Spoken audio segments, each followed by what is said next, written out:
पाकिस्तान के लिए शायद मजीद भी आ सकती है। तो पूरी दुनिया इस बात को सोचे, जैसे कि यूनाइटेड नेशन के सेक्रेटरी जनरल ने हमारी आवाज़ बनते हुए कहा, जब वो मोहतरम हमारे चेयरमैन बिलावल भुट्टो साहब के साथ पाकिस्तान के मुतासरा इलाकों का दौरा कर रहे थे, तो उन्होंने बड़े वाज़े अल्फाज में कहा कि पूरी दुनिया पाकिस्तान की तरफ देखे, क्योंकि मौसमियाती तब्दीली किसी एक मुल्क पर हमेशा नहीं रहती। ये कल आपको भी निशाना बना सकती है, खुदा न खास्ता। लिहाजा अगर आज आप हमारा दर्द महसूस नहीं करेंगे, हमारी मदद नहीं करेंगे, तो शायद कल आपकी मदद को भी कोई ना आए। लेकिन तबाही इस बड़े पैमाने पर हुई है कि जिसका तखमीना 40 बिलियन डॉलर लगाया गया। 33% of population of Pakistan affected हुई है, और बिलखुसूस मेरा अपना सूबा, मेरी धरती, मेरा सिंध, उसमें बड़ी तबाही हुई। मैं कल भी एक तकरीब में सदर मोहतरम के साथ था, तो मैंने बार बार यही कहा कि इस तबाही का वीडियोस से, इस तबाही का दस्तावेजी फिल्मों से कोई ताल्लुक नहीं। जब तक इस तबाही को किसी ने जाकर खुद वहां नहीं देखा, वो इसका 5% भी अंदाजा नहीं कर सकता।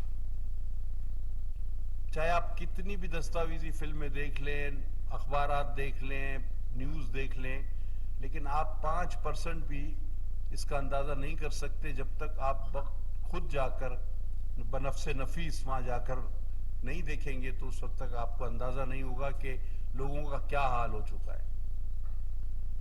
मैं कल अपना एक तजुर्बा शेयर कर रहा था, जब ये डिजास्टर आया और हम 2-4-5 दिन हुए थे उसको, तो मैं बलूचिस्तान गया। तो उथल जो वहाँ का डिस्ट्रिक्ट हेडक्वार्टर है, वहाँ पहुँचते पहुँचते मुझे ऐसे लग रहा था कि क्योंकि मैं हमेशा वहाँ जाता रहा हूँ, तो वहाँ सीधे हाथ पे पहाड़ हैं और उल्टे हाथ पे आबादी थी, तो लगता था कि समंदर और पहाड़ मिल चुके हैं, यहाँ कभी कोई आबादी नहीं रही। पूरा डिस्ट्रिक्ट बहकर समंदर में चला गया था, जो समंदर पहाड़ों से जो पानी आया था, यानी पूरा जिला बह गया। उसमें कोई इंफ्रास्ट्रक्चर, कोई बिल्डिंग बाकी नहीं बची। जब तबाही का ये हाल हो और सड़कों पे लोग अपने बुजुर्गों को कांधों पर उठाए हुए और बचा कुचा सामान, जिसमें चारपाइयां बेचारों के पास, कुछ पतीले हाथों में, वो दाएं तरफ से कराची की तरफ जा रहे थे और बाएं तरफ से उथल की तरफ जा रहे थे। तो आपको एक ऐसा मंजर लग रहा था कि शायद कोई बहुत बड़ी तबाही हुई है और उसके नतीजे में बड़ी नकल मकानी हो रही है। मुझे तो वो वीडियोस, वो फिल्में याद आ गई जब हिंद की तकसीम हुई थी। उस तरह की हमने मूवीज देखी हैं जो। तो इतनी बड़ी तबाही का आप अंदाजा करें, और उसमें फिर हमारे दोस्तों का जो रद्द अमल है, हम चाइना का बहुत शुक्रगुजार हैं, लेकिन हमारी दुनिया से तवक्कुआत इससे बहुत ज्यादा थी। क्योंकि मैं फिर रिपीट करता हूं कि हम किसी को मुल्जिम नहीं ठहराते इस मौसमियाती तब्दीली का, लेकिन इतना जरूर कहते हैं कि जो आफत आई है हम पे, हम इसका 1% जिम्मेदार हैं। हम इसके 1% भी पूरे तरीके से कसूरवार नहीं, लेकिन जिनका 99% कसूर है, वो लोग, उनको आगे बढ़ना चाहिए।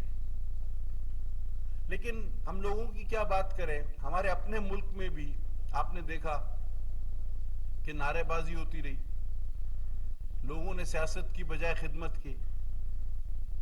तो तारीख हमेशा ऐसे अदवार को याद रखती है। देखिए, वक्त गुजर जाएगा, मैं कल भी यही बात कर रहा था, मैं आज भी यही बात कर रहा हूं कि तारीख रकम होती रहती, और सिंध और बलूचिस्तान के लोग, हर उस शख्स को, हर उस मुल्क को, जैसे चाइना ने उनकी मदद की, उसको भी दूसरे ममालिक ने उनकी मदद की, उनको भी, और जिन्होंने बातें की, बातें बनाई, मदद को नहीं पहुंचे, हाथ नहीं बटाया, सिर्फ बयानात दिए, सियासत की, इल्जाम तराशी की, उनको भी तारीख लिख रही है, और ये लोग माफ नहीं करेंगे। क्योंकि इतनी बड़ी तबाही के बाद हम में से किसी के साथ भी, अल्लाह ना करे, खुदा ना करे, इतना बड़ा वाकया हो जाए और दूसरा कोई सामने सिर्फ बातें करता रहे, हाथ ना बटाए, मदद को ना आए, और फिर कहे कि जी मैं आपका हूं, तो नहीं, लोग इतने बेवकूफ नहीं, लोग समझते हैं हर चीज को। और ये जो वैक्सीन गाओयंग साहब की तरफ से और उनकी टीम की तरफ से हमें मिली हैं, ये बहुत timely, it's very timely,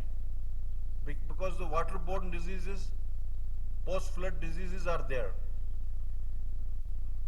So these vaccines are very valuable at the right time, and we are making, and I'm assuring you that in the leadership of my colleague Dr. Mohammad Qazi, it will reach to the right person. It will reach to the affected people who have lost their livelihoods and their everything. So they are vulnerable, as Qazi said. Yes, they are vulnerable. वज़ीर सेहत Abdul Qadir Patel news conference कर रहे थे। उनका कहना था कि सैलाब की वजह से पाकिस्तान को नुकसान का सामना करना पड़ा। चीन ने मुश्किल की घड़ी में हमेशा पाकिस्तान का साथ दिया।